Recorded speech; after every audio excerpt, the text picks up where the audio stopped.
Bismillahirrahmanirrahim. Assalamualaikum warahmatullahi wabarakatuh. Halo rekan-rekan semua, kembali lagi dengan saya Usman dalam channel Usanogi. Baik, di kesempatan yang baik ini kami kembali akan berbagi informasi terbaru terkait dengan seleksi CSN di tahun 2022 berkaitan dengan untuk pelaksanaan ataupun pembukaan pendaftaran di tahun 2022 untuk seleksi P3K tentunya. Oleh karena itu, silakan disimak videonya sampai selesai untuk mendapatkan informasi yang akan kami sampaikan di video ini. Namun seperti biasa, kami selalu mengingatkan bagi rekan-rekan yang baru pertama kali menemukan channel ini atau yang belum tekan tombol subscribe-nya, jangan lupa untuk tekan tombol subscribe-nya dan aktifkan lonceng notifikasinya agar setiap kali mengupdate informasi-informasi terbaru rekan-rekan yang pertama kali mendapatkan notifikasinya. Baik Bapak Ibu, terkait dengan pelaksanaan seleksi P3K di tahun 2022 yang mana sudah kami informasikan sebelumnya, yang sudah kita ketahui paparan file dari BKN saat rakor teknis untuk pelaksanaan P3K guru tahun 2022 itu sudah disampaikan Bapak Ibu bahwasanya untuk pengumuman seleksi pendaftaran dan seleksi administrasi itu dimulai pada tanggal 5 Oktober 2022 untuk pelaksanaan P3K Bapak Ibu ya. Nah, di sini kita mendapatkan informasi terbaru ini langsung dari penjelasan dari Panselnas, yaitu dari Kemendikbud, terkait dengan pelaksanaan P3K di tahun 2022 yang akan dibuka awal Oktober. Nah, untuk lebih jelasnya sama-sama kita langsung mendengarkan penjelasan terkait dengan proses seleksi P3K 2022 dan juga pengangkatan bagi rekan-rekan honorer yang sudah lulus PG di tahun 2021 langsung dari Kemendikbud. Oke Bapak Ibu, silakan disimak videonya sampai selesai. Untuk tahun 2022 ini sudah dimulai proses seleksi ASN P3K-nya. Jadi kami sudah melakukan sosialisasi juknis saat ini berlangsung serentak di 3 region, mewakili seluruh daerah kabupaten kota yang mengajukan formasinya. Jadi kami sampaikan, kalau Pak Menteri tadi menyampaikan bahwa tahun 2022 ini, kalau tahun 2021 alhamdulillah ada 300.000 formasi. Tahun ini melalui kerja keras dari semua pihak, karena ada Panselnas yang terlibat di sini, berhasil mendapatkan formasi peningkatan yang sangat signifikan, yaitu 319.000 lebih.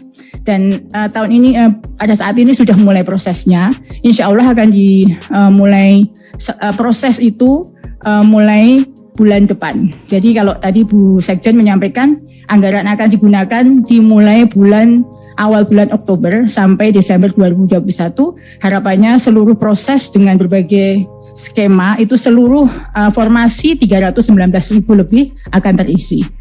Baik, saya ulang untuk gaji P3K seperti yang Bapak Ibu tanyakan pada forum ini, saya akan mencoba memberikan penjelasan. Jadi Bapak Ibu yang saya hormati, untuk seleksi tahun 2021 yang sekarang ya prosesnya sedang diangkat, para guru itu sudah mengetahui bahwa dirinya lulus pada saat akhir ujian pertama dan ujian kedua tahun 2021, dan itu terjadi sekitar bulan November 2021. Jadi ada anggapan guru jika sudah diumumkan lulus mereka akan menerima gaji begitu.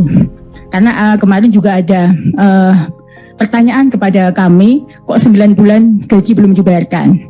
Namun kami sampaikan prosesnya bahwa meskipun guru-guru tersebut sudah mengetahui dirinya lulus melalui akun SSC ASN masing-masing pada bulan November, bukan berarti gaji mereka akan terhitung sesuai saat pengumuman, atau akan mendapat gaji sejak Januari tahun 2022.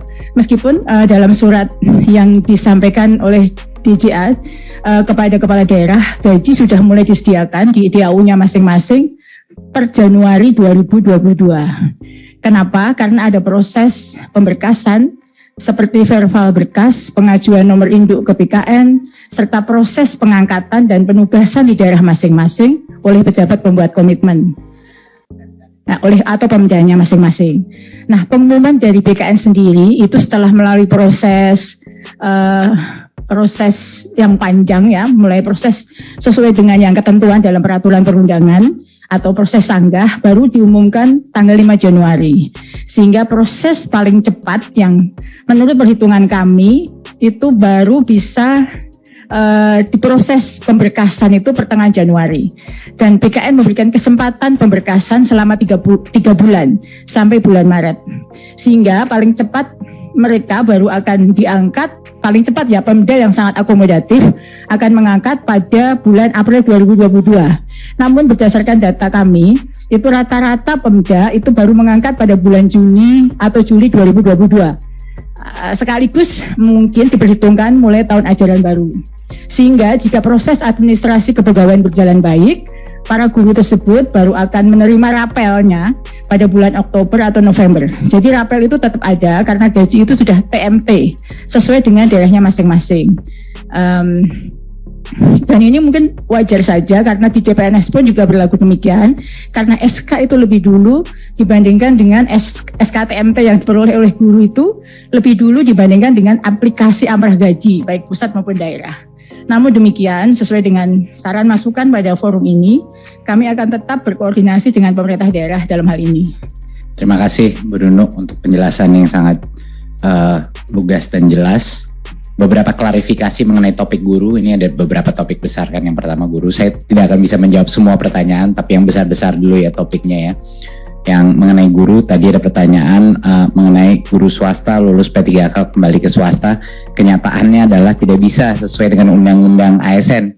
ASN itu harus ditempatkan di instansi pemerintah. Memang itu undang-undangnya, itu makanya. Dan jangan lupa Bapak Ibu, guru-guru swasta itu yang ikut tes P3K adalah mereka memilih untuk ikut seleksi. Itu hak mereka untuk bergabung di sekolah negeri gitu. Jadi bukan karena mereka terpaksa atau karena mereka merasa kesempatan yang lebih baik atau mungkin mereka dibayar di bawah UMR. Nah, itulah isunya, dan maksud kita dengan kembali ke Undang-Undang Ketenagakerjaan yang tadinya mau diperjuangkan melalui RUU Sisiknas adalah untuk kita bisa memastikan bahwa paling tidak minimal UMR itu dilaksanakan, tapi kenyataan di lapangan tidak. Tapi sangat mengecewakan, RUU Sisiknas tidak goal, tidak lewat prolegnas prioritas tahun ini, jadi tidak bisa. Yang pertama adalah salah satu fokus terbesar kita adalah untuk penyelesaian pengangkatan guru honorer menjadi P3K. Ini menjadi prioritas utama kami di tahun 2022 dan juga akan menjadi prioritas kita di tahun 2023. Mungkin Bapak Ibu sering mendengar berbagai macam keluhan mengenai isu-isu yang ada di lapangan, tetapi juga patut diingatkan bahwa tahun 2022 adalah tahun pertama di mana 300.000 guru honorer diangkat menjadi P3K. Memang ada banyak sekali isu yang dihadapi. Mohon maaf, 2021 ya.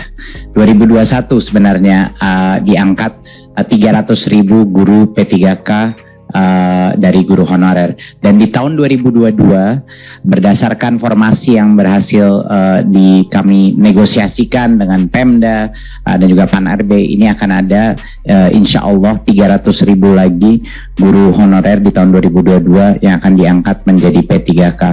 Jadi ini totalnya udah sekitar lebih dari 600.000 ya di akhir tahun ini. Nah, tentunya ini bukan proses yang sempurna, ada berbagai macam ketidaksempurnaan dan masalah di lapangan.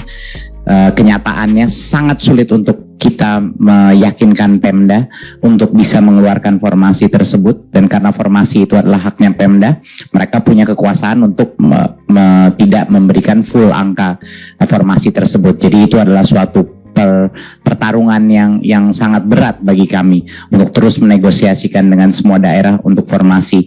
Bukan hanya masalah itu yang kami hadapi, kami juga menghadapi masalah bahwa walaupun sudah mendapatkan formasi, juga SK pengangkatannya tidak langsung dilakukan. Jadi banyak yang guru-guru yang komplain mengenai belum diangkat, padahal banyak yang isu gaji juga yang kami dengarkan, isu-isu itu.